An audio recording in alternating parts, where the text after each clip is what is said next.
भूतिया महल। एक घने जंगल के बीचों बीच एक पुराना भूतिया महल था।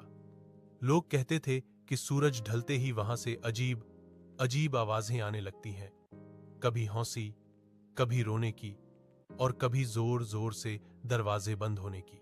गांव का कोई भी आदमी रात में उस महल के पास जाने की हिम्मत नहीं करता था। कहा जाता था कि जो गया वह कभी वापस नहीं आया। एक दिन रोहन नाम का एक साहसी लड़का गांव आया। उसे भूत प्रेत की बातों पर विश्वास नहीं था। उसने तय किया कि वह उस महल की सच्चाई जानकर रहेगा। रात होते ही वह टॉर्च लेकर महल में घुस गया। महल के अंदर ठंडी हवा चल रही थी। दीवारों पर लगे चित्रों की आंखें जैसे उसका पीछा कर रही हों। अचानक ठक ठक की आवाज आई।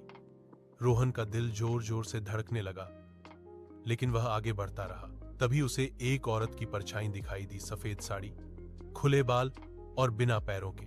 रोहन डर के मारे चीखना ही वाला था कि उस परछाई ने धीमी आवाज में कहा, डरो मत, मैं तुम्हें नुकसान नहीं पहुंचाऊंगी।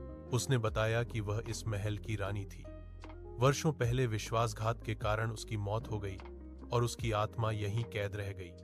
वह सिर्फ चाहती थी कि कोई उसकी कहानी सुने। रोहन ने पूरी बात सुनी। जैसे ही उसने सच्चाई मानी और रानी के लिए प्रार्थना की, महल में तेज रोशनी फैल गई। परछाई मुस्कुराई और हवा में विलीन हो गई। सुबह जब रोहन बाहर निकला, महल बिल्कुल शांत था। उस दिन के बाद वहां से कभी कोई डरावनी आवाज नहीं आई।